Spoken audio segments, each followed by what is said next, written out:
Kemi Badenoch is set to give her big speech to the Tory party conference later this morning. But her former colleague Nadine Dorries told us she's already on borrowed time. Kemi Badenoch has already said yesterday that I think the words she used were, if the poll ratings hadn't improved by May, she would resign. I think basically what she's saying is if we're absolutely trounced in the May local elections, I'll resign. She said that last night. Well, let's speak to the chairman of the Conservative Party, Kevin Hollinrake. Very good morning to you. Did I miss an interview where your leader said that she would stand down if she lost in the elections next May? I don't know if she did say that, actually, but clearly we need to improve our poll ratings. That's patently obvious, and that's what this week's all about. Kemi Badenoch's taking the approach. We should take our time, make sure we develop our policies properly, and then reveal them when we've done the work. That's what she's done. So I can understand why those poll ratings haven't improved until now, but you've seen this week she set out clear plans on our borders, the stronger borders, leaving the European Convention on Human Rights, doing the proper work, excuse me, with Lord Wolfson, but also the stronger economy. We are the only party now that is right of centre on the economy in terms of controlling public spending, particularly welfare spending.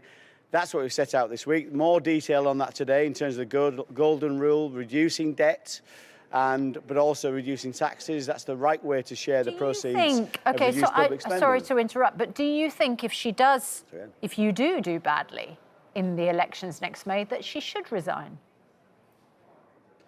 No, I don't think so. I think we've got to give Kemi the time we need. One thing that people criticised us for in the past, of course, was changing our leader. Changing our leader now, I think, would be a really bad idea. So, no, we should give Kemi the time she needs. But clearly, Kemi, like all of us, want to see those poll ratings improve. To do that, we've got to set out our policies, a positive way forward, but also highlight the very damaging policies of Keir Starmer, but also the populist policies of one-man band Nigel Farage, which are completely unfundable, undeliverable. I don't know if you heard, Mr Hollinrake, what your colleague on the Conservative front bench, Andrew Rosendale, said to Good Morning Britain overnight about reform. I think probably we can play you that clip just so that you know exactly what he did say. This one is on the record. By and large, there's not a lot that Nigel says that we really disagree with. And certainly the public out there feel the same way. They want the right of centre to work out a plan, conservatism reform. If that's possible, and I think it is possible, then we should look at that option. If we're saying that the only type of government that's acceptable to us is purely conservative government, and we're not prepared to even consider working with people of like mind in other parties, then we may have a very long wait before we get back into power again. It doesn't sound like Mr Rosendale agrees with you about reform or with your leader about there not being a deal on the table. Well, I'll say to Andrew and to anybody else, look under the bonnet of reform of spending plans. We may agree on the borders, and I agree with that. You know, we're in a similar place in terms of controlling our borders, controlling migration, but we're in a completely different place in public spending. Reform's public spending plans are completely unaffordable. £140 billion of extra spending and tax cuts. It's not affordable. That's not a Conservative government. I want to elect a Conservative government who does control the borders, but crucially also manages the economy properly and reduces tax, but also reduces debt. That's not what reform's going to do. It is simply impossible to fund reform spending plans. Just look beneath the surface and that's what you'll see. The problem here, Mr Hollinrake, is about whether the leader is in charge. Kemi Badenoch said earlier in the week that you couldn't become a Conservative candidate unless you sign up to her policy on leaving the European Convention of Human Rights.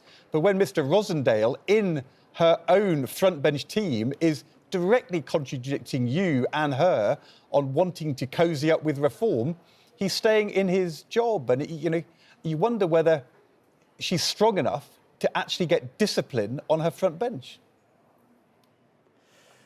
Well, Ed, do call me Kevin rather than Mr. Hollinrake, but if it's up to you. But listen, Ed, you know what politics is all about. Clearly, all political parties have different views and different voices inside them. I don't think Kemi's saying you've got to sign up to everything she says, but I disagree with Andrew in terms of us cozying up to reform. I think there are some things we agree on, some things we fundamentally disagree on, and we should always be willing to call out parties who simply are not willing to control public spending. I don't think people are happy to see themselves paying higher and higher taxes to pay for more and more welfare spending. That's a fundamental difference. So I really urge Andrew and anybody else who thinks reform a Conservative Party to look beneath the surface. Kevin Hollinrake, I'll call you Kevin Hollinrake if that's all right. Sort of a balance between the two. Do you not sometimes think, how can I say this with a straight face? When you're talking about stronger borders and your net migration went up to 1 million, and you're talking about a stronger economy and we got double-digit inflation and the highest tax burden in 70 years? Under your government? Well, I think you sound like you're reading from the Labour playbook. If you look at what actually happened, inflation was double-digit because of cost of living crisis. By the time, Mr. Hollinrake, I'm stating facts. Kevin. Okay. It's not a playbook. It is what viewers at home will think and maybe thought when they voted you out. Well, you seem to imply we had double-digit inflation when we handed over to the Labour Party in 2024. We had 2% inflation in 2024. It went up to double digits under your government, I think you'll remember. Well, I think you'll remember that was driven by the cost of living crisis, which is principally driven by Putin invading Ukraine and gas prices going through the roof. That's exactly what happened. But you're right to say we failed on migration. We got the rules wrong in terms of how we manage migration, legal migration.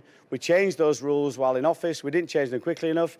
I understand why people were disappointed by that. We also tried to control illegal migration, people coming over the channel. We put the measures in place. We passed the Rwanda bill, despite the fact Labour and the Liberal Democrats opposed that legislation 134 times. We eventually passed it. What did Labour do as soon as they took office? They scrapped it. Kevin, quick final question. The whole point of the Conservative Party conference is to persuade your faithful supporters and the media that you're turning things around. Scale of 1 to 10, what mark are you giving yourself so far? I'll give us 8 or 9 out of 10. I think she's done really well this week. You know, nobody's ever perfect. We always do things better. But we've got some good policies we brought forward this week, properly thought out, properly costed, properly fundable. Okay. I think that's the right thing to do. To me, the members I've spoken to this week, and I've spoken to an awful lot, have been very positive and upbeat. And I think you'll see more of that as we move through the future weeks. And I very much hope those poll ratings improve as we expect them to. Well, we will talk to Andrew Pearce, Kevin Maguire in a moment. We'll ask them whether 8 or 9 out of 10 is the score they're going to give you. But I hope you have a good day today and that Kemi Badenoch's speech goes down well in the hall. Kevin Hollinrake, thank you for joining us this morning.